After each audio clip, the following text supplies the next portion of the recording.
Kim, I think I've probably had one of the most entertaining hours in the last hour listening to you, because you bring a lot of humour and complete nonsense to the topic of resilience, which I adore. You're welcome. And we share the same sense of humour, but I'm sure it won't be shared by all of the viewers, so we need to just stay sensible. Okay. I would love you to share a little bit about your story with the viewers, please. Yeah, I'd be honored to. So first, thank you for letting me be a part of something that's so exceptional, that's going to change so many lives and impact people. So, I grew up in this great family on some level. Like from the outside view, it looked like everything was great.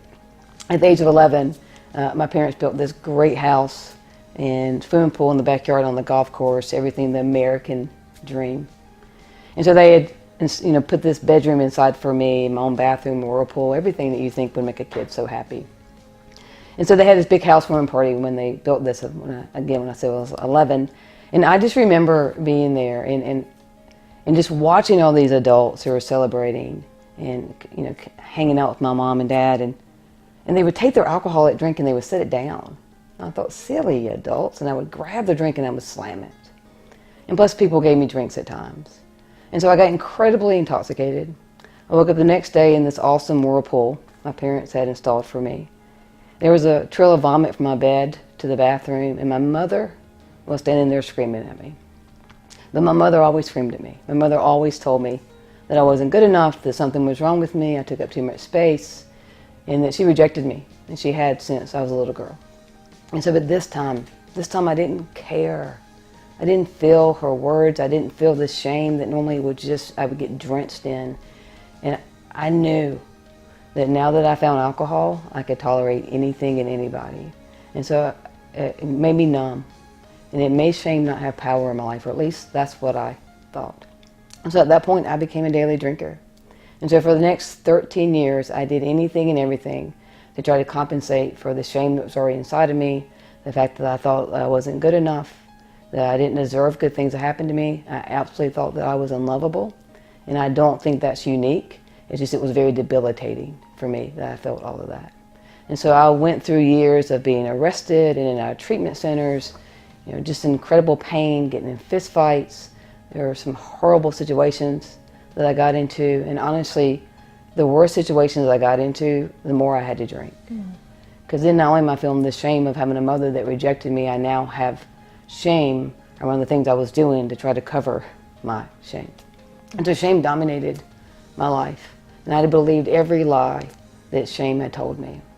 And then at the age of 24, on April 8th, 1995, I came to in a medical detox unit. It wasn't my first time someone had placed me in a detox unit. But this time, there was no one else there in a 13-bed unit. There was no one to compare myself to. There was no one I could blame for me being there. And I just called out, God help me. And honestly, my life has never been the same. It's never been the same. So it's been a journey of learning resiliency. It's been a journey of recovering. It's been a journey of no longer allowing what my mother did to me to have me believe that that's who I was. So I was allowed to become who I was meant to be in this world and not listen to what she told me. And it's been amazing. And journey is a great word, because it's a journey from surviving in that moment through to thriving. And before we talk about the actions, the strategies that you deployed to get you to thriving, I simply have to share your definition of thriving. Okay. Because I think so far it's perhaps the most entertaining one. You said that for you, thriving means that your pain becomes your bitch. Yes, I said that. Yeah, I said that before you told me 10 million people would hear that I said pain becomes your bitch. But yes, but it is. That's my definition. Yes. I can hear people thinking, that's going to be my definition of thriving. Good. But the insights that you shared during our hour-long interview were manifold and really just landed. So many of them landed with me, and we don't have time to talk about them all. So if you're able to, can you single out one or two of the approaches that have enabled you to make pain your bitch? Yeah, absolutely. Yeah, thank you for that. So two things are huge for me. One's repair, and repair means that I moved forward differently.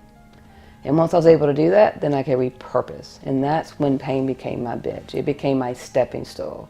The very things I went through that I thought would cripple me actually became the things that caused people to come towards me.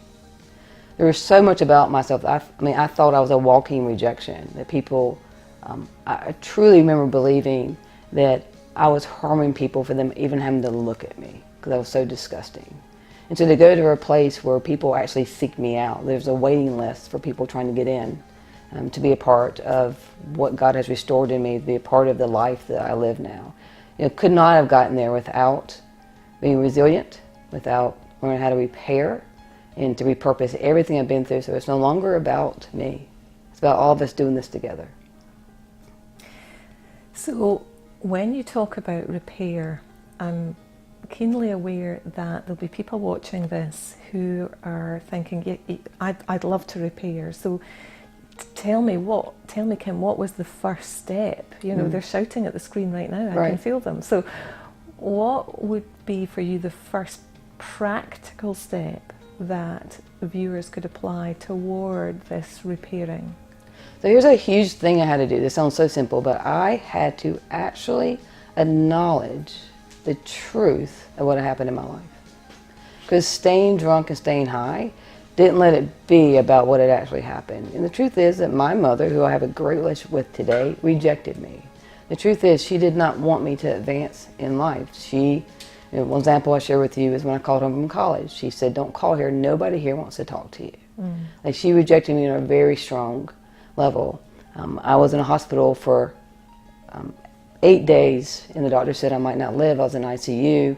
My mother showed up on the 7th day. Wow. Right? Most moms, most dads would be right there. My dad was with me the whole time, but my mom did not know how to embrace me and connect to me. So I really had to not invalidate myself. And when that started, and I had to really look at it, this really happened to me. I had to start looking, and I realized that I was treating myself in life the exact way my mother was treating me. I abhorred how she treated me. It hurt me, like I was destructing and destroying myself because she rejected me. But I was rejecting me every day by waiting for her to love me, waiting for her to act a certain way. So that was huge for me. That was part of the start. It was like, okay, I refuse right now, starting this day, to treat myself in the exact same way my mother treats me. Yeah. And things shifted.